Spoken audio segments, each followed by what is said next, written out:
Hey, kid. Nice ride. Can you race it? We'll see about that.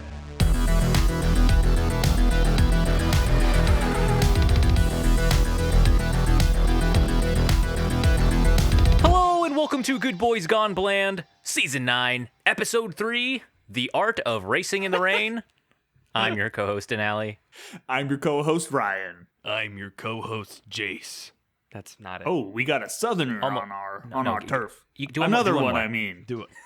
Do one more. It's me. No, that's still so far. That was a little Optimus Prime. Okay. Let me do a Kevin Costner. Let me do a Kevin Costner as a dog. I'm a dog. See, he doesn't sound dark and nothing? mysterious. It's just gravelly. How does he do it? I don't know why is it And so he's also gravelly? really old. I'm a dog. I'm a 6-month-old dog, but I talk like this. I shit myself. People speak of a will to live. No. That's not bad. That's not bad. That's closer. But that's more like an audiobook narrator. Yeah. Anyway, hi, it's me, Jace. Jace, you've been waiting for me to say The Art of Racing in the Rain, I think, since season 3. Yeah.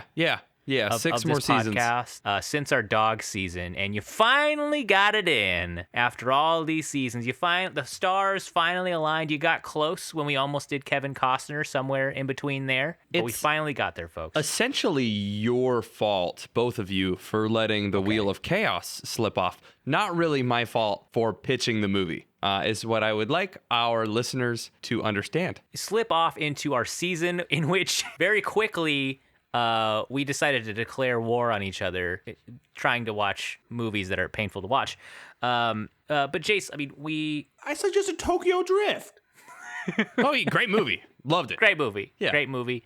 And we're not going to review this one before we talk about it. But folks, we're a marathon podcast. We watch 10 movies of a similar actor or subject. We're on season 9. We're on car movies. We are in the garage. Okay. We've watched Well, okay. as we've said, we've watched Fast and Furious Tokyo Drift. We've watched Turbo, a Power Rangers movie. And then we've watched The Art of Racing in the Rain. I mean, I feel like this is not a very car-centric season so far. Yes, I feel like okay, we're a little that's off. That's mean? my next point. Question. How many times during this movie did you guys Yes. forget this was a car season and think we were doing a dog movie? The entire movie. Well, I know the classic structure is like 3 acts, right? If I Yeah. wanted to say it was in quarters, it would probably be the third quarter of this movie. lap. Third lap. I forgot that it was a car movie. It was like I was waking up, or I was in that nightmare what we did a second dog season, and I was like, oh my god, I have to watch another dog movie after this fucking thing. And then I saw a race car, and I was like, I don't know if I feel better. Are cars the dogs of like the machine world? I think so. We're 3 episodes in, guys, into our car seasons. How are we feeling about car movies so far? How are we feeling about cars and car movies? Because I'm on E right now. Yeah, I think we kind of fell off the proverbial side of the road. Because we started high. Guys, we better get back on the road pretty soon, okay? Because this is going to be a fucking problem, all right? Okay, We've had a total of 2 hours and 10 minutes of car time throughout the last 3 movies. Okay? Yeah. Tokyo Drift was an hour and 55 minutes long. I think we're being a little bit And it was unfair. 100% car. Look, I'm the Texas A&M coach at like the halftime locker room, and we're down 0-70 right now. I'm like, guys, we got to fucking pull it together here and watch some fucking car content. Otherwise, we're going to be in big trouble pretty soon, okay? Like, the audience, they were excited for a car season, and we're just fucking around watching a dog movie and the fucking Power Rangers. This is a dog car movie, and I'm not going to have any more of this slander. We were in a garage like 5 times. 5 times. That's true. Yeah. We started the car, or started the movie, and ended the movie with a racing scene. And he did start the car. Okay. No reviewing yet. I want to point out, didn't the movie start with him sitting in a puddle of his own urine, the dog? The dog. Yes, it did. It started with a dog. Okay, yeah, there was some foreshadowing or something. I don't know. Yeah, more of a less than a Jesus Christ. shadow, more of a direct. I'm just saying, if the next movie isn't a car movie, I'm going to extend this season to 14 episodes. All right? That's a threat. We're going to extend the I don't car think you season. have the unilateral power to do that. I'm saying that right now. The season's getting extended, all right? This is the United GBGB Nations. I am here to pass forth. I sit on the GBGB Security Council. I can extend the seasons at will, unless we have a 3-person veto. But, like, how do you guys feel about car movies in general? Like, I asked you this in the beginning of the season, and I know we've watched physically cars up to this point. Like, what do you guys think about car movies so far? What is your impression of them and maybe their audience? Well, I'm going to plead the fifth on the audience one. Not me. I mean, look, I think there's a certain stereotype of people who like car movies. Maybe certain meatheads, like car movies, but there are people who like to watch cars go vroom vroom. And sometimes when I see a good vroom vroom movie, I enjoy it. All right, Yeah, I don't want to be elitist. I would count myself as I will watch a car movie. Mm-hmm. Yeah. Like I'll watch a Fast and the Furious. I'll watch a biopic or something like that. Mm-hmm. Every now and then I'll go watch Barbie.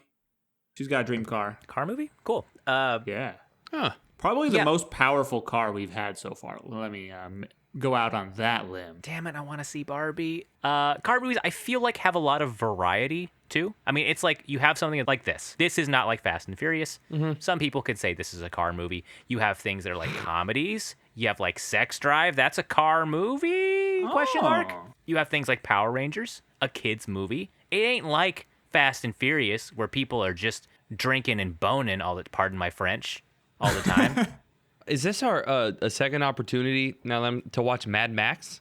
Is Mad Max a car movie? What was the first opportunity? Was it End of the dog World? season? The End of the World. Yes, I forgot about our that season. Seasons. Yeah. I think Fury Road would be a car movie. I don't know if the other ones would be. He has a car, right? He has like a super sick car in like the other movies, but it's not like, I wouldn't call that, it's not a drive-in movie. Fury Road, I think it's drive-in front to back. So a movie of a guy working on a car for 2 hours, that wouldn't be a car movie to you? Working on a car for 2 hours. So you don't want car movies, you want we're driving vehicles movies. Yeah, I think that the car needs to be in use to be a car movie. If like, I think ideal car movie is got to be driving front to back. I think you can't have any of this bullshit in between. No, I think it's a stereotypical kind of what the Fast and the Furious movies have like evolved into. Maybe they're now kind of almost parodying, but I think there's a certain type of person, I should say, a certain type of character who's in a car movie that you need. You need someone who cares about cars in a car movie. And at some point, they need to be like, oh man, my car is like my brother or something like that. And I think Fury Road is great because it's just pure driving, but there's not like, he doesn't have like an attachment to a car. Like the cars are fantastic in that, and they do drive one or two primarily, but it's not like Mad Max is like, oh man, don't touch my car because that's what I care about. Like car movies have this certain like understanding among the characters that the car itself is akin to another character or a dog. It's like your Pokemon. Like it's another thing. Yeah, there's a culture. It's an extension around of it. you. Yeah, there needs to be like some philosophizing about cars. Like when I'm on the road, man, I feel fucking free. Like you need to have something like that, like a character talking about cars like that. Right. Or it's like, ever since my dad left, man, this was the only thing that was connecting me to him. I think there's a lot of that as wrenches get turned. Yeah, something like, you can never quit. You can never quit racing, even after I'm gone. Right. Yeah, something like that. Something really corny like that. Something really emotionally. Okay, guys. driving, Okay. connecting you. I will. Can I draw this distinction? Okay. The Yes. difference between the Fast and the Furious movies and like the Mission Impossible movies, besides tremendous girth of quality, is I think that's yeah, it's girth. Did you need to say girth? It's girth. Was that I didn't know what difference? to say. Okay, that's fine. That's fine. A Girth tremendous quality, amount. How about this? Tremendous amount of quality Yeah. Yes.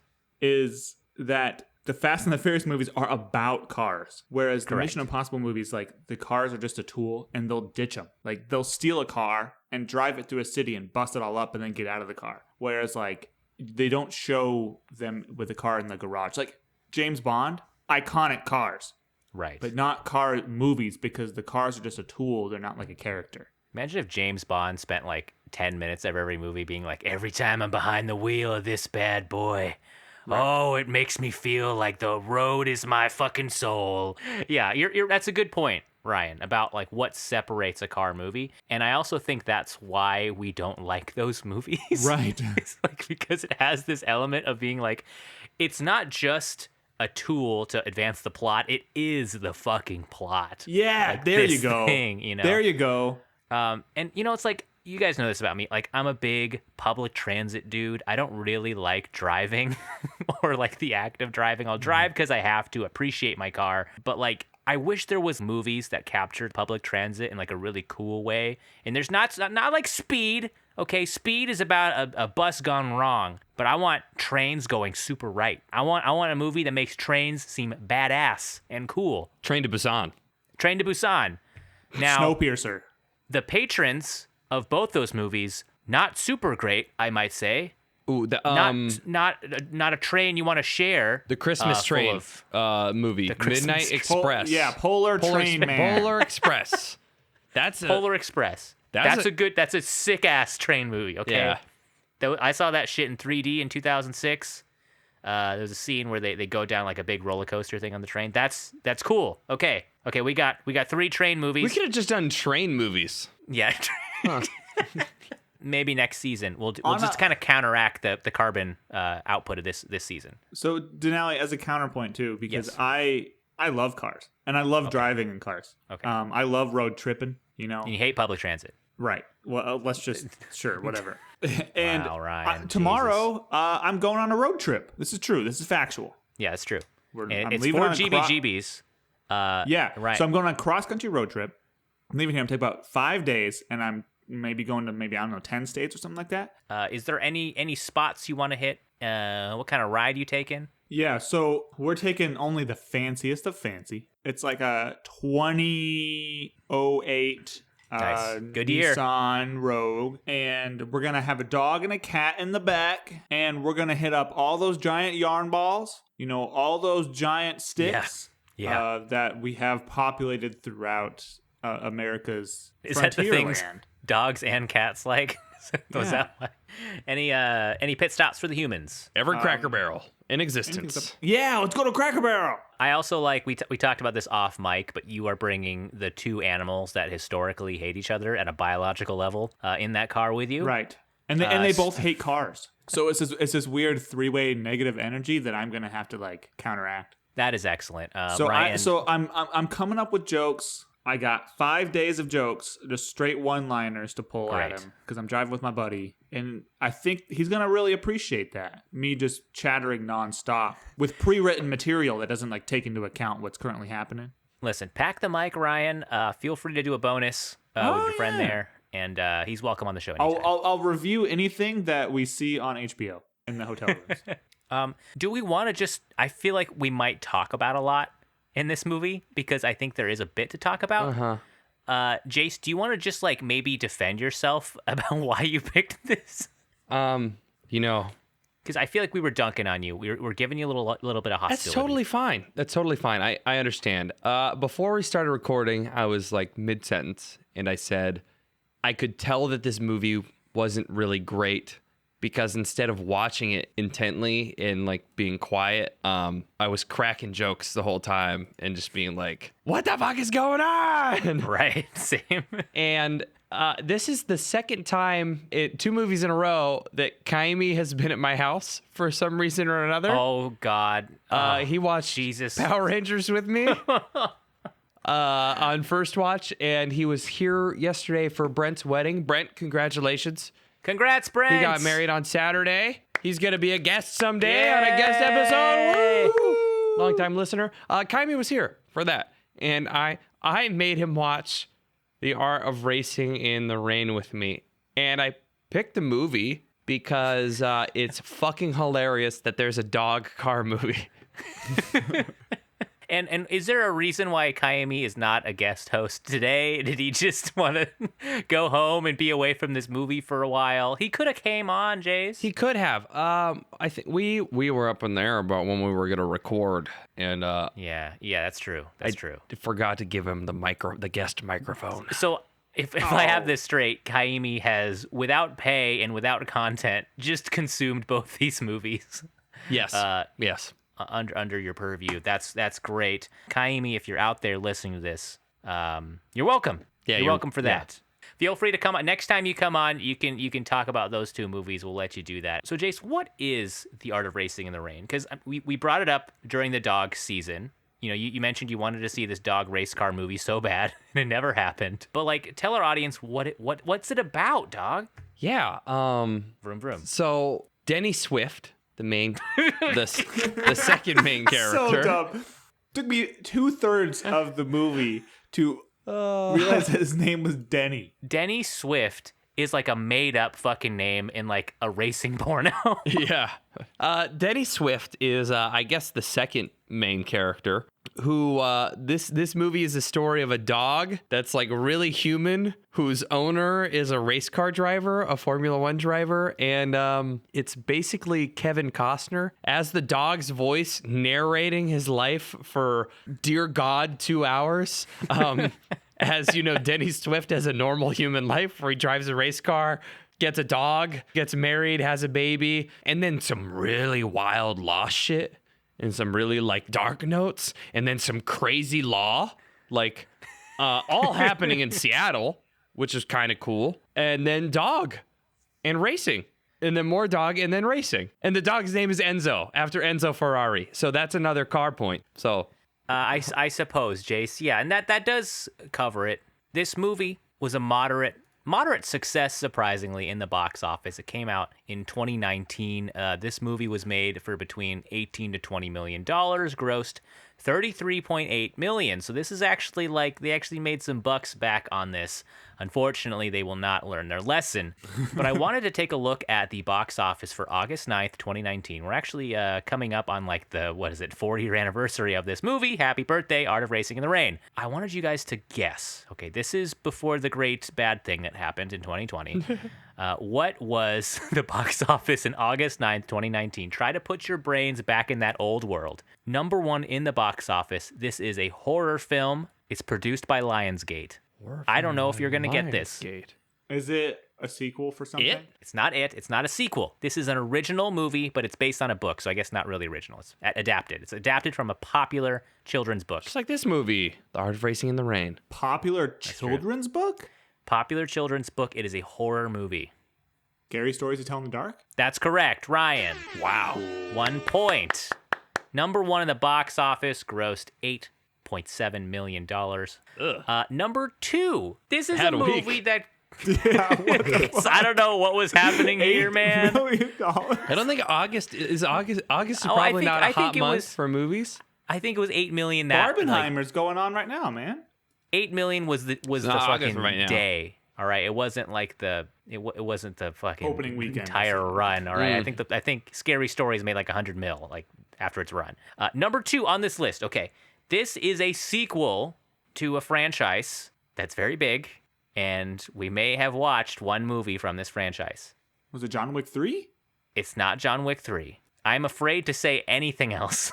Okay, Fast 7? It's not Fast 7, but you're close. Hobbs and Shaw? It's Hobbs and Shaw. Jace, you have this. Ooh.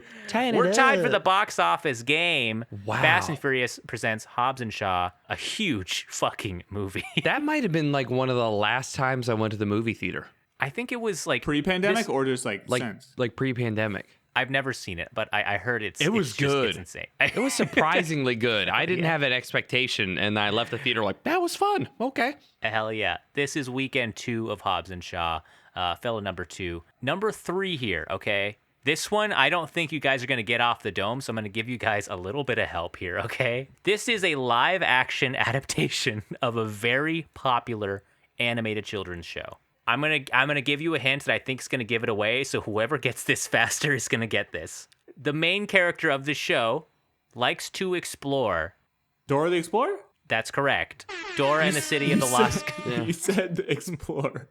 Dora and the Lost City of Gold by Paramount Pictures. Number 4 in the box office this weekend is a Disney movie, a live-action Disney movie that has John Oliver in it. The Lion King. Jace is correct. You guys are tied again. Damn it. Wait, what? I should have stopped at 3. What? You're shitting me. Okay, we're at number 5. Okay, we're getting close. The Art of Racing in the Rain was number 6, so I'm at 5 now, all right? We're getting kind of low in the box office. Wait, I'm sorry. You're saying that I was Yes. correct. You're correct. You're not memeing right now. No, it was The Lion King. Huh. It's the live-action adaptation of The Lion King. Congratulations. Number 5, we're at 15 days into this movie's run. It's a big movie, and it's about Hollywood. Once Upon a Time in Hollywood? I think Ryan got that one first. We said it at the same time. I received started his saying signal it, but first. you I got were- his signal But you were first. quicker saying the title. I was trying to say at the exact same time as you, and Denali's being just like he was last episode that he released, where he's like, I'm going to go back and listen to see who said it first. And he never does. It was Ryan that episode And too. also, you can just move his audio track to whenever you want it to be. Since My when man. have I favored Ryan in these quizzes? Ryan is severely hamstrung in these quizzes, and he still wins. All right. Yeah, Ryan, I got to give it to you this one. That was a close one, Jace. I think this technically breaks the streak of the box office No, I games. broke the streak last week. You broke I the think. streak. Okay, congratulations. But back to this actual movie. It starts, as you guys said, with a dog laying in his puddle of his own pee, and I he's wouldn't say old. playing. You say playing? Laying. I was drinking some cold ice water. My tongue control is not very good right now. Now, imagine my disappointment when I find out the dog talks in this movie. Oh my I god. I see this, I hear Kevin Costner's voice. I'm like, oh, it's the main character. And then he's like, I'm laying here and I'm the dog. And I'm like, oh, fuck me. And I'm like, this is going to be one of those dogs. And I'm like, okay, but maybe he's going to stop after the first scene. They're going to kind of set the thing. Oh, ha ha. Yeah. It's freaking Homeward Bound up in this shit. It's that's all the movie is. Every now and then a human character will talk, and sometimes it's the Homeward Bound angle where the camera is handheld down low and it kind of shakes a little bit so you can tell it's not on a tripod. Yeah. And it'll be like, huh? What's this human saying? Huh? And then the humans will go walking around and do something that's not really the dog. The dog will be like, man, I really hope he gives me a piece of that turkey. It was sweet fucking relief every time a human talked in this movie, just to get a break from this History Channel watching dog. Kind of fucking insane how much dog content. Honestly, I would say 80% of the script was Kevin Costner just getting to voice. He was probably Holy in his shit. bathrobe at home with a microphone. My question was, how were you guys going to envision Kevin Costner delivering this? Because I envision okay, there's a studio and Kevin, here's the deal.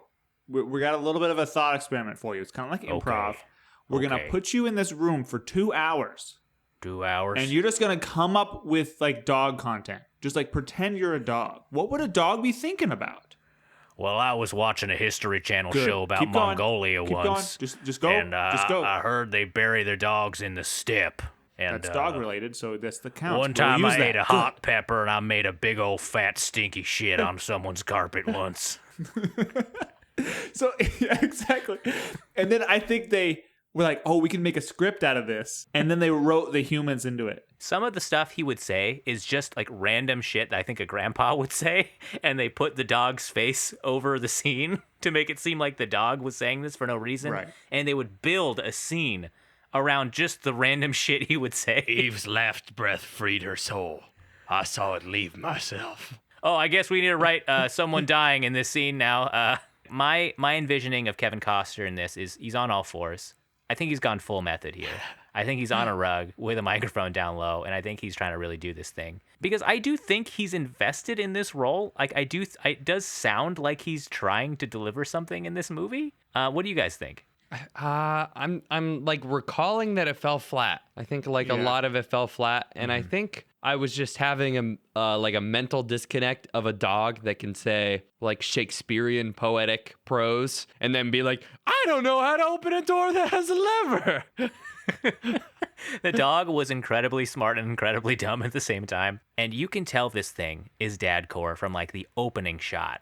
I mean, like you see this dog in like this white picket fence house, and he's just starting to talk about like stoicism and being a man, and there's all this like monologuing about like being the best at racing or something. It's just like it plays so deeply to dads that I feel like dads would be insulted watching it. Hey, I don't think every other car movie we've watched has you've got to be the best at racing, you know? So that's just a point. Yeah, I mean, so you picked up on something where like it's pandering, right? I think that's essentially right. Like it's pandering to a certain type of person, and it is extremely obvious to people who are not that person who it's pandering towards, right? Right, Like, right. It's even voiced by the type of person they're pandering towards. It's fucking Kevin Costner, like the most dadcore actor in the world. And this dog is a fucking boomer. Like, I imagine dogs being like, yeah, they're kind of like maybe not very self-aware, but like they're pretty progressive, I think. Like, Think dogs are progressive? Yeah, I think dogs are progressive. Like, they like everybody. That's apparently progressive nowadays. You think dogs would vote for free healthcare? Yeah. Or they vote for Dogs sniffing don't know that you're butts? fucking paying with it. There's a scene in this movie where the guy can't pay for his goddamn vet bills. And the dog was like, yeah, free market. Yeah, suck it, lib.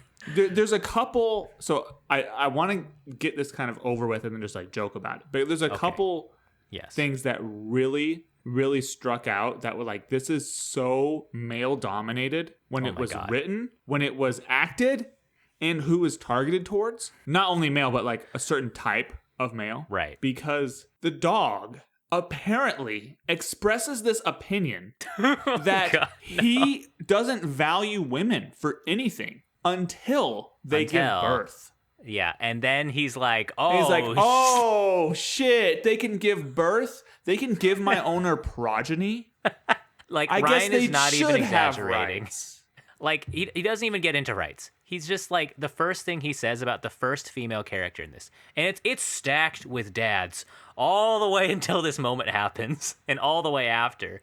And the first thing he mentions is her pheromones. And then the second thing he mentions is her, quote, plump buttocks. And I'm like, what the fuck? That was fucking wild. That was so funny. What the fuck, dude? This dog was talking in a way where it's like nobody talks like that, and they don't even explain why the dog talks like that. There's no kind of like I thought they would at least tie in they talked about reincarnation, so I was like, okay, maybe this dog is like the soul of the main character's dad, and that's why he talks like this. He talks in this super weird philosophical way, but there was no fucking explanation. And Jace, you mentioned like the book here that it did pretty well. It was on the bestseller list for like 100 weeks or something crazy.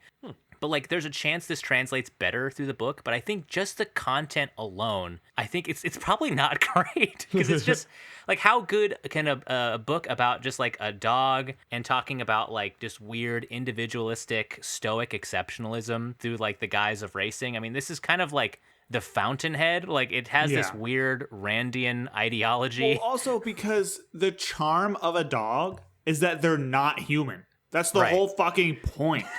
Like, if there was a human trapped in a dog's body, like, that would be the plot of the Shaggy DA. That's And funny. It's all about, like, making the world recognize that they're human. But, like, in this movie, the dog was, like, certified dog. So it didn't make sense that the dog was also human. And apparently the only thing fucking stopping this dog from taking over the world was opposable thumbs, which were mentioned a lot. That also seems like a dad thing, is talking about our opposable thumbs and how that makes us superior to apes and nothing else. And like, yeah, I mean, this dog, like, I wish there was just more of something. Like, it doesn't make sense.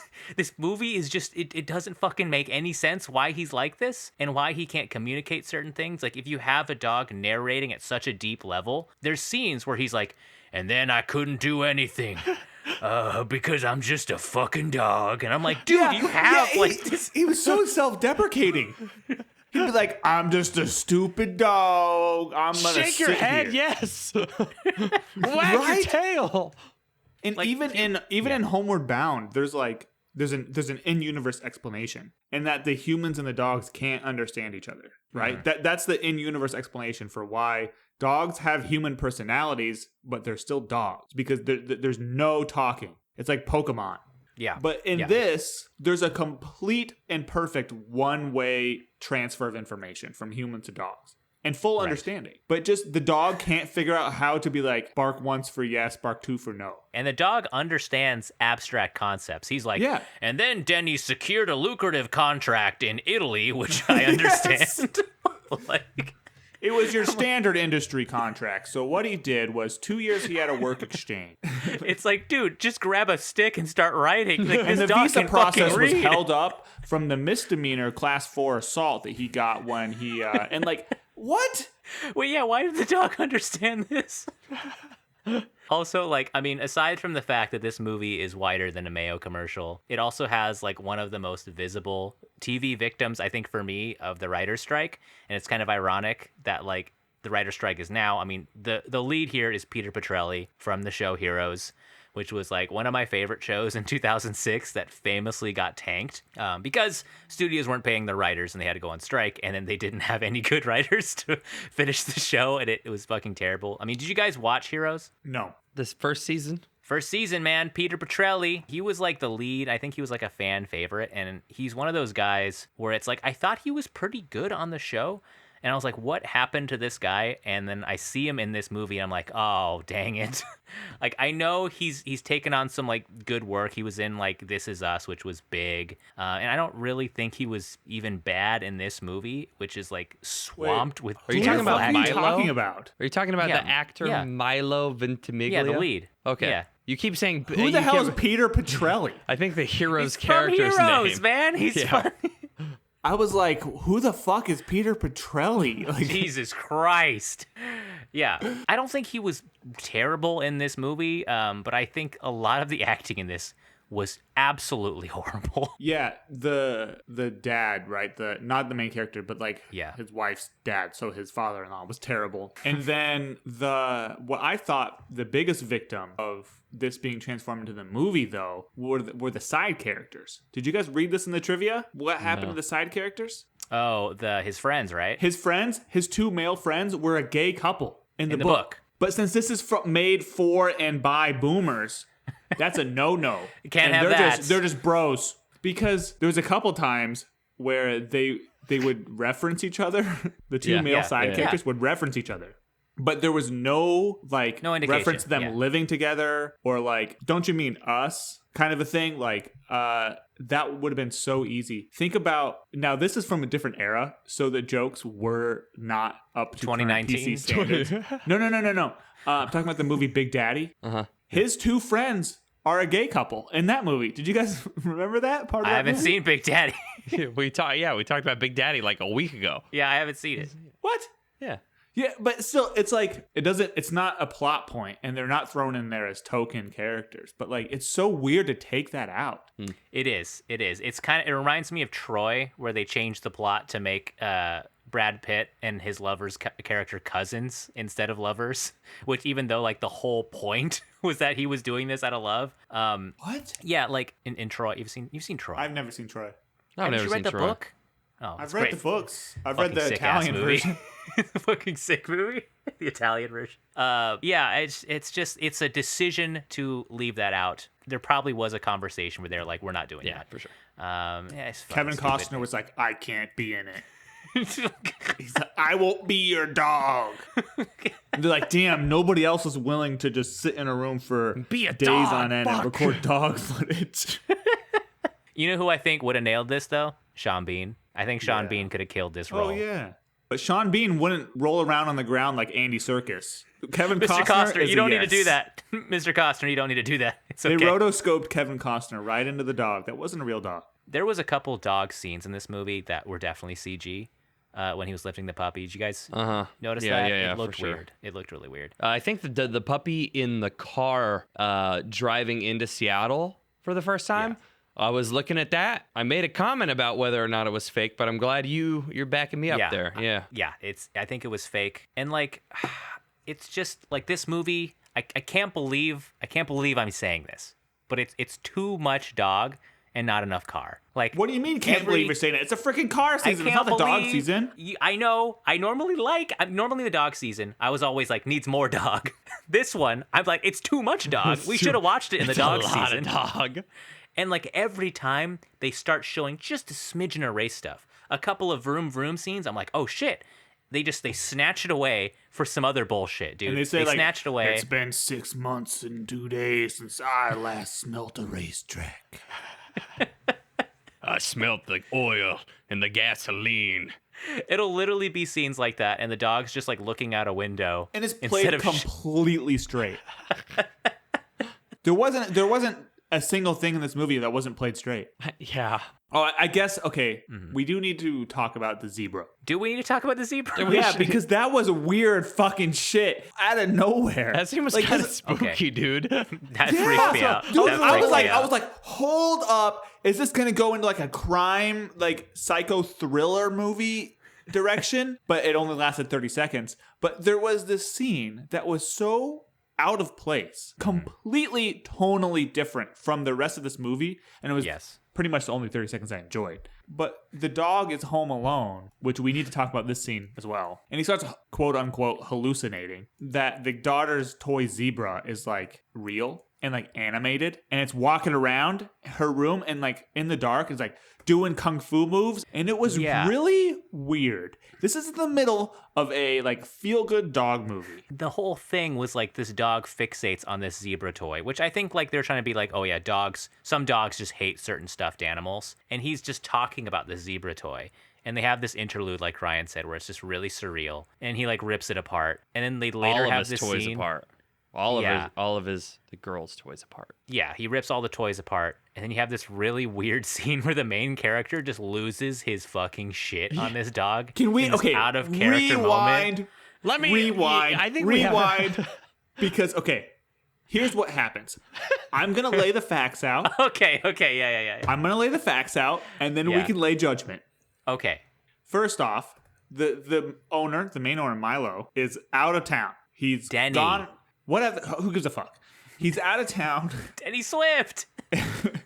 He's out of town on a race. So he's gone for like 3 days or something like that. The next day, the wife and the daughter are at home alone, and the wife starts getting sick. And the dog, of course, can smell that shit, but doesn't say fucking anything. And they're at home. They're home, and the wife gets sick. So she's like, "We gotta go." And at this point, I thought she was like leaving him for another man or something like that. But anyways, she just both sick. What are you talking about? I thought that was happening. They didn't explain anything. I'm supposed to trust your review of a movie that you can't take the single tiniest hit of context? She's You're just clearly blinded sick, by man. anger. She gets sick. And she leaves. And she goes to her parents' house for like 2 days. And leaves the dog 3 in whole the ass house. days. With Leaves no the food. dog by himself in the house. And doesn't tell anyone. Does not tell her grandparents to check on the dog. Doesn't tell the friends that check on the dog. Doesn't tell the owner, the main character, the husband, to check on the dog. Or that even the dog's home alone. And she just leaves. 2 days later, the main character guy gets home. And there's a whole fucking 30-minute long scene about Kevin Costner going on a waxing soliloquy about this. But They couldn't cut any of that. They had to leave all that in. The main character gets home, and he's like, "Dog, like, what are you doing? You're home alone? What's going on?" Okay, implying, number one, he hasn't talked to his wife in 3 days. His wife didn't tell anyone that she was sick. The wife didn't tell anyone that the dog was home alone. The wife didn't go to a doctor. But she was too sick to even remember that she left the dog home alone for 3 days, but she didn't go to the doctor? I think I do have a defense for the wife, and she did have a brain tumor in this movie. Oh, yeah, totally.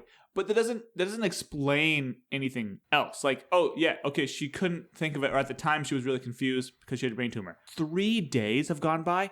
If my dog's home for 3 hours, I'm like, oh, shit, when am I going to get home next? And so then the two follow-ups are, he finds out that the dog pooped on the rug. He And pooped only on the the rug. mat by the door. On purpose. He pooped only in one location. On the mat by the door. He's a good dog. He's a good dog. Right. Well. He said. And then the second thing he did was the zebra stuff that we talked about. He chewed up the toys. The girls' toys. Because he's lacking enrichment. And the owner gets home and it's like, says 2 things. He says, you only pooped on the mat, right? And also, you're a bad dog. You stupid fucking And dog. starts like beating the dog for chewing up the toys, and That doesn't was just- care.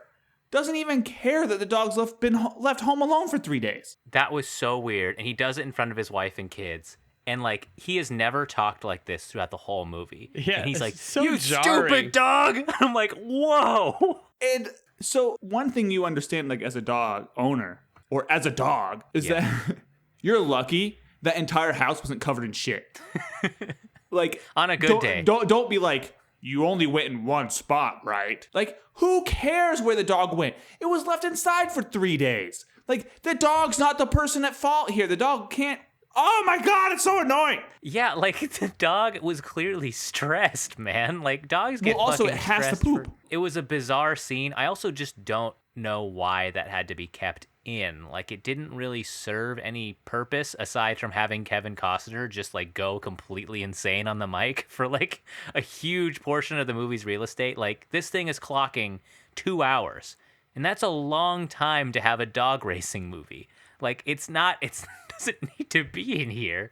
And it's adding all these weird tonalities. And like we're talking about kind of the wife aspect of this movie because it's only like a certain percentage of this movie where the wife's character is there.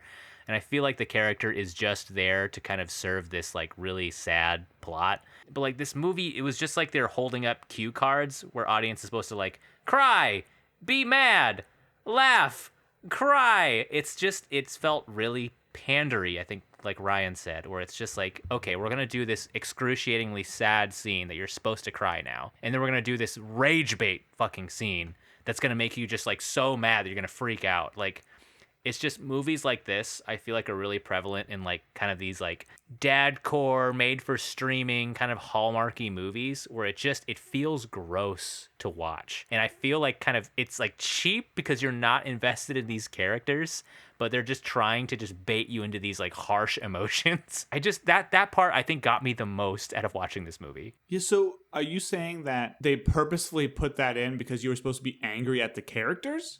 I think when I talk about the rage bait scenes, I'm kind of more talking about like the whole like in-laws trying to take the kid away after the mom dies, the whole fight scene and like the whole suing scene.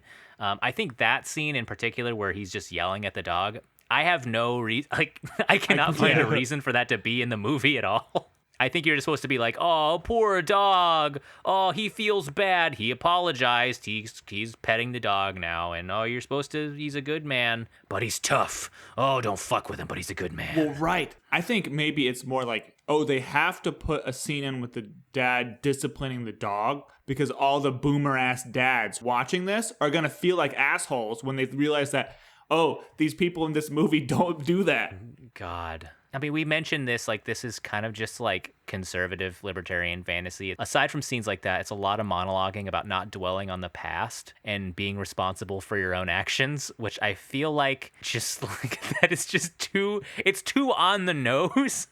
It's literally like there's 6 separate monologues about this topic. Like when you're in the race car, it's just you in the road, and you got to be in the moment. You can't be thinking about the past at all, just the present, and you got to be in charge of your own vehicle, no one else's. And don't worry about the future. Yeah. Don't worry about shit don't worry about anybody else. Don't worry Yeah. about what's going to happen later to anybody else. Yeah. And don't worry in the past what's happened to anybody else. And protect your house. Yes. We get to the point after the wife dies. And I think this is like the second half of the movie where we're getting into this like legal battle portion of this movie where the parents are trying to take the kid away from Denny's character. And if you're wondering why we haven't really talked about any like cars or racing yet, we're also wondering this as well. Because at this point, there's been mention of him being involved with his racing career, how it's tearing him away from his family. But a lot of it, I think, it's kind of just like a family drama between these two. It's a lot of court he'll stuff. be like, oh, I got to race. Okay, see ya. I'm not going to be the next 15 minutes of this movie. He's like, oh, back Instead from of racing. like making the movie go to the race. We have like 25 minutes of racing content.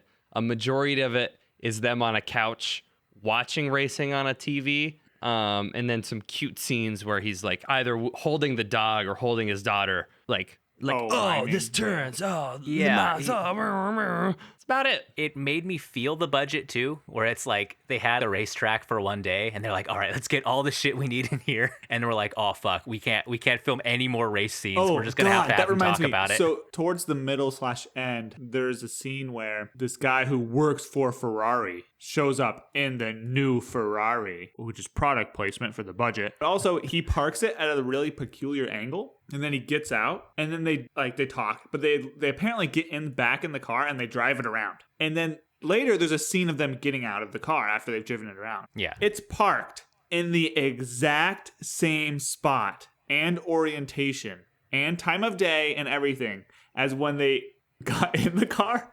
So I think they just filmed the one scene like, hey, let's go driving. And they clank, and they shut the doors. And they're like, okay, now we're filming the scene where you get out. And they're like, okay. And they open the doors like, wow, that was fun, man. And it's like, it's the same setup. That's how you make a movie for smart. 18 mil, baby. Yeah. That's how you save some cash. Ryan, how did you feel about the legal scenes in this movie? Was it good? Bad? It's pretty, I think I don't even have to say anything, right? Okay. Like, I think you guys can dissect why this maybe looks like people know what they're talking about, but can I ask you guys, what do you think is wrong with the legal stuff in this movie? The grandmother should have been in jail as a felon for helping push a fake law, helping push a fake crime that got all the way to the courthouse. Didn't she lie under oath too? Yes. She lied under oath and she's like, wait, fuck, I was lying. Hey, if you live on Mercer Island, you can get eaten for all I care. So yeah, fuck you guys. That whole ultimatum thing where he's like, listen, like, you got this 4th degree. I didn't even know there was a 4th degree like assault thing. And he's like, that's going to throw your whole case out the window and they're going to win everything and you have to settle. Like, that felt a little weird to me. I wasn't sure if that would invalidate your whole custody case. You guys you're both right. But you're narrowing in on stuff that's like really specific. So maybe they did a good job of hiding this. But I mean, what are your opinions of the general concept of what's going on legally? They even said it in the movie. In Washington State, a child is always given to the legal parent, the legal guardian. So the whole suit to begin with would have been bullshit. Right. I feel like you're trying to get me to say more. I don't know what to say more. No, you're right. Okay. I'm just trying not to like guide you. You're a race car driver. Therefore, you could explode in a race car track. Therefore, give your kid to us. Okay, congratulations. You'll have her in a year. Or you won't. Well, so for the audience. That's true. That's a good counter. All right, what's the big fucking deal then? I'm gonna just For the audience who undoubtedly did not watch this movie, what happens is the mom dies tragically from some sort of cancer that goes pretty much undetermined. The grandparents then, rich assholes. Yes. These are not my words. Using the words from the movie, they sue for custody of the child who still has a living parent, who still has a living father. They sue the father for custody of the child. And then this escalates into like a confrontation where the old crotchety motherfucker tries to grab the main character and, I don't know, misses or maybe gets his feelings hurt or something, and just kind of books it into the wall. He's like, ah! And then they use that. They file a police complaint, and they use that and say, well, if you give us custody of the kid, we'll make this charge go away. And that's kind of eventually what turns into a mini legal drama for about 45 minutes in this movie. And it doesn't make a lot of sense because, like this movie accurately determines, you can't, the word sue is not even the right word. You would file a petition, but you can't petition for custody of a kid that's not yours. Like, you cannot do that. Grandparents... You can't be like, give me that kid. I'm going to the playground right now. I'll be right back. Right. Grandparents could petition for visitation rights. Right. Okay. They cannot petition for custody unless the parent is determined to be like Unfit. actually be neglecting the child, right? So that's Yeah. called a neglect proceeding, not a custody proceeding. The custody proceeding would happen after that. So you're not neglecting the child by your wife dying from a brain tumor and you having a job. Like, they're like, you have a job, therefore you can't take the kid. We're unemployed, therefore we should get the kid. And like, number one, like, so first off, you just don't have standing. Like, that's not a thing. Like, they try to point this out, and the lawyer tries to say, yeah, it'd be bogus. They can't do nothing. And in our state, you get custody rights. But then they kind of like, there's this whole thing with getting him arrested for assault and shit, which would be unrelated. But they kind of take this stance that I hate, in that, like, no matter what, this is going to go to trial, and we're going to see who's in the right. And hopefully the good guy will win at trial. That's not what fucking happens. They say, I'm going to file for summary judgment. So they kind of pretend like they know what's going on. But, like, that's not the way it works. Summary judgment's actually, like, really fucking late, dude. You would have to wait, like, 6 months. No, that's not what you would file for. And, like, no, it's like, it's so frustrating, because it's like, it's close enough to reality to fool people. And people might be like, oh, I kind of know a little bit about family law because I watched this movie, Art of Racing in the Rain. But, like, no. It's all governed by sensible rules. I really like how this movie ends with a lost scene, just to like put a cherry on top of making Ryan mad. Just having this terrible custody battle. Yeah, that's interesting to hear too, Ryan, because like I guess I didn't mention it, but like his whole thing about standing, like I think I was imagining that maybe they were trying to price him out. They were like, oh, we have all this money, we can keep this case running, and maybe you'd have to settle somehow. Like I feel like they were trying to do something like that. But if the thing's gonna get thrown out anyways, right? Like if it's just a bullshit thing, wouldn't it not go that far? Well, right. And it's called a nuisance. So number one, when you try to get someone to settle, you do it for like the nuisance cost. And that's when you're suing like a corporation, not when you're suing for someone's kid. Like, so the nuisance cost does not factor into this thing. And also, like, it does, you don't lose a fuck ton of money by someone filing a petition for custody. Like, it's not one of those things that you would try to like, custody proceedings are so in depth. Like, guys, they're like so in depth when they actually go to trial. Okay.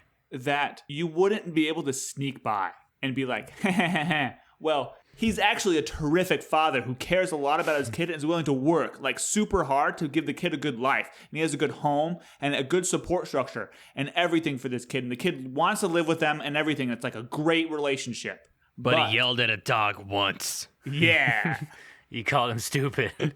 Like, no, that's not the way it works. It's a totality kind of way thing. So that's not the way it works. Well, lucky for our boy Denny, he does get the kid back in a scene. It would have almost been better if he like won the kid back in a race somehow. I feel like that would have been more fitting. Pink slips, baby. Come on. Birth Winner take certificate all. and title. Jesus. Yeah, and then it's just a very saccharine ending with where he sees the grandparents and he gives them a nod. He's like, yeah, well, it's all right. Go see the kid still. And then he gets the job in Italy, right? And then his Gets to dog be- dies, and then he meets the kid who's reincarnated Yeah. from his dog, whose name is Enzo. And Oh my God, is that what it was? yeah, Yeah. The little boy was Was the Enzo. dog. Yeah, it was a dog. I guess I just thought like You I couldn't just tell thought because the he was name, just but- standing there stupid. like an absolute moron. Do we want to? God, do we want to get into our meters for this movie? Our accelerometer. We have been using this throughout this season to measure how car this movie was. I think this one will actually be an interesting accelerometer. I mean, Jace, what do you think about how car this movie was? Yeah, we spent the last hour talking about everything but the car, but I think honestly interlaced, like it's the primary character motivation of Denny. It's weirdly also kind of the primary character motivation of the dog Enzo and his entire relationship with his wife. Like the majority of it is like the dog wants to be at the racetrack with him, which is weird. He works to teach people how to drive racing. It was lost in translation, but he was only hired by Ferrari because of his skill as driving in the rain. and there was a really neat exposition of a Daytona, 24 hours of Daytona, where it starts raining. He's put in as the racer. He comes up and he gets the team into second before a young new hotshot comes in and puts the car in the wall and disqualifies him. So we opened with him getting the dog and this really kind of fun shot of driving into Seattle, and I didn't know the movie was based in Seattle. That was fun. So I liked that. I think overall I was expecting I was expecting more car. I was expecting it to be a funny 50-50 dog thing. That'll come up in our Wolfometer, which we'll give after this. But I think this definitely has to be like 200% more car than Power Rangers. So I think I'm gonna give it. I think I'm gonna give it a 4,000 RPMs. Yeah. I mean, the movie was way too long. There was a breadth of information. The fact that this movie touched on so many things really took away from the car thing. But when they were in cars and dealing with them, they made me think that like they knew what the racing was like. And I checked out a post about this movie on like the Formula One. There's a post on the Formula One subreddit, and people were like, "Oh yeah, they kind of handled They it." think they kind of represented it. I think so. Like some of the racing stuff. Yeah. Yeah. Okay. I think that's fair. Was it Ryan? What do you think about the carness of this movie? I agree. It's difficult because on one hand, the cars were the motivation for a lot of stuff. But it reminds me of those TV shows or movies where like there's a character who exists who's never seen. Like in BoJack Horseman, Peanut Butter's always talking about Erica. And so like he just always like, Erica! And he'll like advance the plot of this person's story every time he sees them off screen and remarks about what's going on. And this happens quite a bit in Twin Peaks. There's the main character Coop has a recorder, and he talks to the recorder, and he always addresses it as Diane. And it's never really clear whether Diane's like a real person. And that's the way cars are treated in this movie. The guy is a professional driver who takes a cab. So even the movies, even the scenes where he's in a car, some of them They don't even drive. he's not even driving. What if Milo can't drive?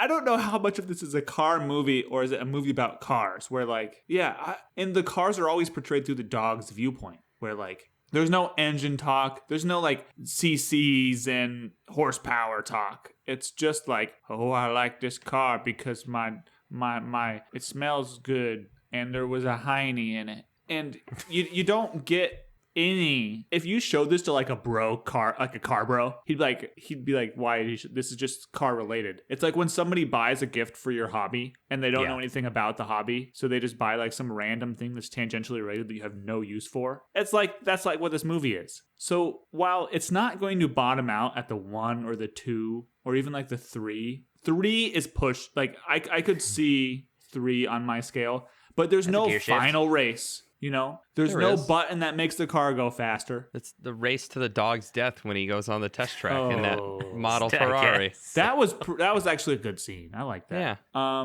So I'm gonna give it. Oh God, I don't know. I'm gonna go with a 4. I'm gonna be a little bit generous. Yeah, because this is a hard, like legitimately hard accelerometer to give. Because like fuck, there is a lot of car shit in here, but it's like we couldn't like talk about it. It might be a good gateway for someone and it might be an easy transition out if someone is only watches car movies. If someone's like, you should probably watch some normal people movies. Yeah, like this, like you said, Ryan, this kind of reminds me of like Gotham, like the TV show, where it's a show about Batman but without Batman in it. And it's just like there's all this shit, excuse the pun, driving the story, but it doesn't really create like an integral point in the story. Like I wish I had one scene with Denny just like racing the entire time, because there'll be like split seconds where he's like on behind a steering wheel, but he's not really doing anything. So it never felt like this movie was motivated by racing at all. It could have just been baseball playing. It could have been golfing. Like it could have been any other thing. Just replace it, because the actual plot of this movie was this dog's bullshit and whatever bullshit was happening in Denny's family. The driving in this movie seemed like a vessel to kind of like talk about life and read proverbs and shit. Like, I don't really see any reason to have racing in here. Like, you take racing out of Fast and Furious, I don't know what you're gonna have left, okay? You take racing and trucks and cars out of Power Rangers, you're gonna get a submarine movie. But anyways, that wasn't a good example. This movie, you take it out, it's still gonna be the same fucking movie. God in heaven. I'm gonna also, okay, I'm gonna say this. It had more than Power Rangers. I'm gonna give it a 4, like you guys did. All right. I was trying to talk myself out of a 4. I know. I wanted to give it lower. I tried to give it a 3. But I'm like, I get it. They had like Ferraris and shit in it. They had a lot of cars. Damn it. Fuck. All right, let's cut to brass tacks. This is a 9 or a 10 on the wolfometer. Okay. This is fucking insane. This is insane. This is one of the most doggiest dog movies. This is up there with Clifford. This is up there. I don't want to see it go higher. I think I got to give it an. I think we had a severe lack of dogs talking. Yeah. We had 3 dog changes. We had puppy, middle-aged dog, and then he got hit by the car. And this movie has terrible pacing issues, so he turned into the really old golden retriever like in a heartbeat. You know, it's hitting all the points. I think I have to give it a 9. I think I'm gonna give it a 9 out of 10 on the wolfometer. Just because there's only one damn dog. That's true. It's not a dog's movie. It's just a dog movie. Man, I don't know about you guys, but like the dog had 100% of the screen time in this movie, man. I did not even have like a 1 full minute without Kevin Costner talking as the dog. I'm going to say 10 because I don't want it to go higher. I think I'm going to be like, this is it. We got there, guys. No reason to go any more dog than this. Are we also grading it on the dog curve? Because like no dog movie could be a perfect 10 out of 10. That's the movie meter. That's the movie meter. This dog was in fucking everything. You took the dog out of this movie, you'll have nothing left. I will say that. Movie meters? Movie meter. Man, if I had to listen to Kevin Costner for another minute, I was gonna turn the movie off. It was hell. I thought there were some cute points. I think I'm seeing the movie through like obviously it was made by Fox, but I think an interesting point is that this was directed by this guy named Simon Curtis, who is an English director, and I looked at his IMDb, and my man is a solid 7. He's like, I don't think anything higher than like a 7.6 on things he's directed, and nothing lower than like nothing lower than a 6.5 that I saw. My man is just hovering right there. And I think down home plate. This movie with a certain crowd seems like it did pretty well. Like the Letterboxd on this is like a 3.4 or 3.6. That was really surprising. It's pretty high. People are liking this movie. I think a lot of them are just viewing like, oh, this is a family thing. There's some loss going on, but it didn't hit. That didn't hit for me because I thought we were going to get a bit more racing. I wasn't really ready for the wife dying and the grandparents being pieces of shit. I thought that was mixed messaging. I thought they were kind of coming across like, oh, people using their wealth and their connections to like do shitty things is bad, but it didn't really connect with some of the other, topics and themes in the movie. And I have no idea. I have no baseline for what the book was like. So it seems like a lot of people really like that. We'll read it next week. I don't know what the connection is to this. I think for me, I'm gonna give it a 2. A 2? That's pretty good. I don't know if we've gone higher this season. I gave Power Rangers a 4. So. Oh fuck yeah! Okay, that's sweet. Hell yeah. Ryan, what'd you think about this thing? Good or bad? Oh man, bad. My first note. I want to take you a little bit of a trip through my first 3 notes I wrote. Okay. And I want to recognize that I was using pen. Normally I use pencil. This week I used pen. Okay, so I couldn't have changed any of my notes. The first note, before we even put this movie on, I was like, I'm going to make a dumb joke, and it's not at any point going to become relevant, right? Because that would be a total tonal shift from the rest of this movie, and it would stand out like a sore thumb and probably really make the movie a lot crappier, pun intended. I said, I titled it, The Fart of Racing in the Rain. Little did I know that there would be an entire scene, like a revenge plot, around the dog laying a steaming pile of diarrhea, and that they would show it. They showed it. That was the most shocking. He mentioned that. He was like, jaws drop when you saw that Yes. honking steamer? Yeah. Yes. Oh, it's funny. It was, you said Kaimi mentioned I think that they showed the Kaimi shit. literally exclaimed, they showed it. Yeah, because they show the dog, and you're like, okay, you can leave it up to the imagination. Yeah. And the prop department decided to flex a little bit here and showed the nastiest on-screen Yeah. shit I've ever seen. Think about the John Wick shit, the $3,000 CG shit, the dollop that did not look real. Look at This- that practical effects. Man. $1 million. And then my second note was fuck you, Jace. And then I noted that I'm not even going to turn the Roomba off. I didn't hear half of this movie. I didn't like this movie. Like Jay said, I got up. I was walking around. I went to the bathroom during this movie. Didn't Not miss even a turning thing. your Roomba off is the most damning condemnation I've ever heard you give for a media piece. Did you guys notice that the dad didn't do shit with his daughter until the mom died? He didn't know when she got out of school. Yeah. He didn't know like what she ate for lunch. He didn't know like how she did her hair. He didn't know anything. And then He didn't and then the understand dog grilled was cheese like, gets cold. The dog was like, "This is gallant effort by man. He's doing something weird, interacting with a child, a female child." He was forced to master these skills. Oh yeah, okay. So let's get this right. The dad, the male, can master it as soon as he tries. But he has to be forced to do it. How about you voluntarily spend some time with your child? Okay? Like, I didn't like anything about this movie. Like, I didn't like a single thing. I didn't like the interactions between the dogs and the humans because they didn't get the highs right. Have you guys ever said hi to a dog? Hello, dog. The dog will be the most excited. It's Hi, the best thing Enzo. that's ever happened to that dog, right? When you come home and see the dog. In every single high scene between the owner, the dog didn't give two shits about the main character. And you could kind of tell that maybe the dog like just wasn't a great like stunt person for that particular thing. But they didn't play that up. They only played up the goodbyes. But they didn't play up any sort of goodbyes between the actual characters when there was a hard scene. Like when there was a death scene, they skipped it. They skipped the talk. He sat down on his daughter's bed to like tell her the news. And I was like, oh, I wonder how they're going to approach this. Like, how would you word that to your daughter? Nope, skipped. And the dog gets to narrate the next scene, the funeral. They talk so much otherwise. Yeah, I didn't like a single thing about this movie. I'm going to give it a 2. It doesn't, two? it avoids the 1 because it's not like Thanksgiving level. Yeah, man. I mean, this is one of those movies where I actually do wish it was worse.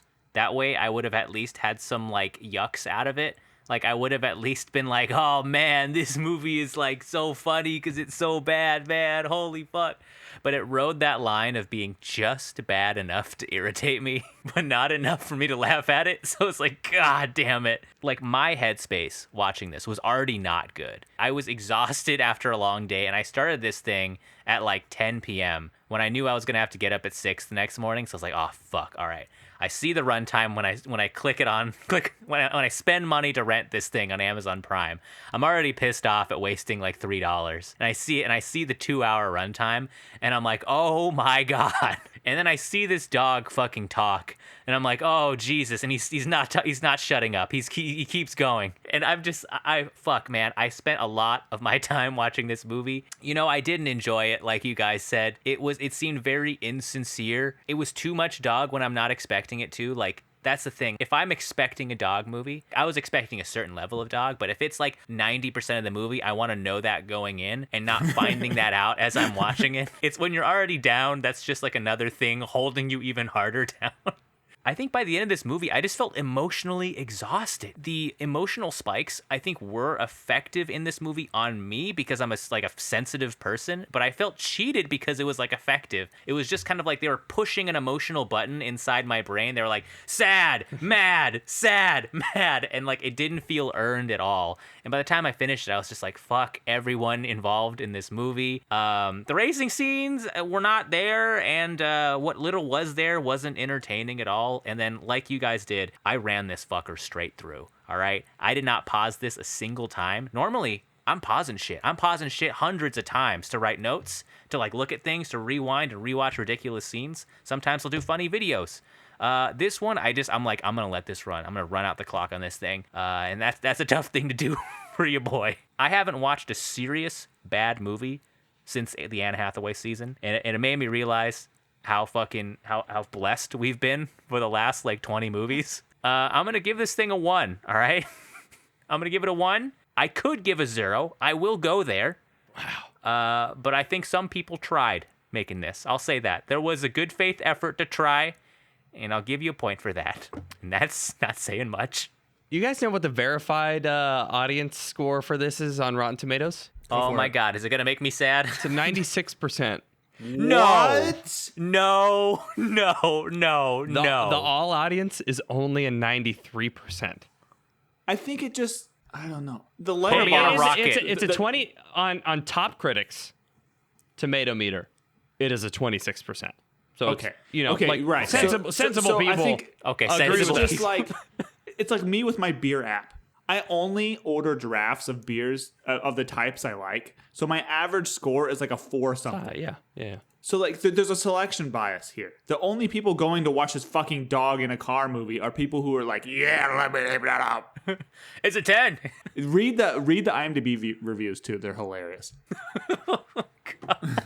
I want to get on with this. Can I? We did it, guys. Yeah. Can we just acknowledge that we finally watched this movie and finally reviewed it? It's acknowledged. We have exorcised this demon out of our system. It's not as big of a demon as Dogma, but it was there. It was like a shit we were holding in, just like what this dog was doing. And we finally released it onto the carpet, and it is over with. And now it is up to you, audience members, to clean it up. Sorry, Ryan, I cut you off with my stinky shit. I was going to say, let's move on. There you have it, folks. Let us know what you think. If you watch The Art of Racing the Rain, it's $4 on Amazon. Let us know what you think. It's on Disney Plus as well. You can see that for free if you have the subscription service. Feel free to DM us, even if it's like years from now. If you see this movie and you need someone to talk to, we're here for you. But yeah, Ryan, you said it's your pick this week. Yeah. So I want to turn the tables a little bit and put you on the spot now because you don't get to do this very often. But Okay. I want you to try to guess what movie I'm picking for next week. Oh, boy. Okay. It's a car movie. Okay, thank God. Okay, it's older. It's not recent. And I'm going to give Okay. you little pieces of information. Yeah. All right. I'm going to give you the tagline. Okay, the tagline for this movie, and you're going to like it, All right. is Ice Cold, Hot Wired. Ice cold, hot wire? Hot Wired. Hot wired, ice cold. Anybody? Hot Jace, are you Googling it? Yeah, you're Is this asking a him, not movie? me. Oh, About ice it was cream a truck? competition. I was going to ask both of you guys, but Oh. Okay. Is something about cold, like a beverage or like a treat? Hot wired makes it sound like it's stolen. Is a stolen ice cream truck movie? Has that Okay. ever been made? you're half there. Stolen driving beverages. Okay, this It movie was can't be released in beer. the year 2000. It's PG-13. Okay. It stars a couple A-listers. It won some awards. Okay. It won awards. At Okay. the Stinkers Bad Movie Awards. It Yeah, won we're not getting a worst good movie. screenplay for a film grossing more than $100 million using Hollywood math. It won most intrusive musical score, which is a great award. And it won worst on-screen hairstyle. Okay, if you're not going to get it, I'm going to give you the synopsis. Okay. One sentence synopsis. A retired master car thief must come my back to the God. industry and steal 50 cars in one night to save his brother's life. What the fuck is this movie? I have no idea what this is. Really? A car thief must steal 50 cars in one night? That is fucking insane. To save his brother's life. Okay, can I get the lead? Nicolas Cage. I wouldn't have gotten this. Moonlighting? No. Moonstruck? Ghost Rider? No, it starts with G-O. Is that a car movie? Go Ride. No. There's a number in the title. I have to Google Nicolas Cage movies now. I'm not going to get this, dude. It's Gone in 60 Seconds. Oh, I've never seen this. Oh, really? This is like a FX movie, dude. Oh, shit, Yeah, this dude. is definitely an FX movie. I'm amazed at that actually. Nick Cage, Angelina Jolie. Angelina Jolie. He's stealing cars. Yeah, this is is so a this huge- movie, I remember this when I was a kid. We're watching Gone in Okay. 60 Seconds. It's Holy shit. got a 6.5 on IMDb, but a 35 Metacritic. God help us. So it's a kind of like A different version of Art of Racing in the Rain, but Lord. for car people. Okay, I Give us promised to nominate a good movie when it comes around to me, Denali. I promise you that Yeah. now. So if you come back after this with a good one also, we'll be sitting pretty for 2 weeks. But You're doing a peace truce. We're trying to like cool the relations. I yeah. think this is a good movie. I think this is right down over the plate. Okay. I hope so. Because I haven't seen this for 20 years. So I was like 9 years Oh, old. you're already backpedaling. All right. But I remember loving it. I remember my cousins Okay. came up and they were staying with us and like, you gotta watch this movie. Gone in 60 Seconds. I hope I like it. I've never seen a single frame of this movie. Oh, good. Then I don't know I'm glad, but also sad. I told you the synopsis. Then Well, I'm excited to see this. It's our first Nick Cage movie, I think, as well, across almost 100 movies, which is surprising. It's kind of hard to avoid that guy. But I look forward to it, Ryan. It's going to be a nice palate cleanser because I think we were 2 movies deep into these like really bizarre made-for-TV style movies. And I feel like even Tokyo Drift was kind of drifting in that area. So this is like a real movie. yeah, This is like a movie Hollywood blockbuster. made to be watched by normal humans, right? Right. Great. Normal Folks at Americans. Watch this movie. Watch along with us. And join us next week for Gone in 60 Seconds. And our podcast will not be 60 seconds. Or will it? 60-second review of Gone in 60 Seconds. But thanks so much for joining us on the car season. Is there a car movie you want us to see that wasn't the past 3 movies? Let us know. Let us know what you think. And if you want us to watch any of these three movies again, let us know that as well, and we will think about it. Follow us on Threads. All right, we're putting out great Threads content, and you guys aren't seeing it. Okay? 92% of the user base of Threads stopped using it after they signed up. Well, you 8% out there, you fucking get on there and you follow us. Follow us on Instagram. That's how Subscribe. statistics works. Subscribe to us on YouTube, wherever you get your podcast. Review us. 5 stars. Anything to plug next week, guys? Anything you want to part with us? Jace, do you want to close this podcast for us? You're in the driver's seat this week. You can say whatever you want to close the podcast. I roll up slowly in my 1993 Ferrari FZ42 XC LLP. I put the window down and I throw it into park. I guess I should be on the right side, huh? Wait, sorry. Oh yeah. I gotta climb over. European car. I'll do panning. I put it down. And I say, I pray to God that you haven't watched Art of Racing in the Rain yet. Don't. And then a tear rolls down my cheek. No, I don't have anything. I don't know.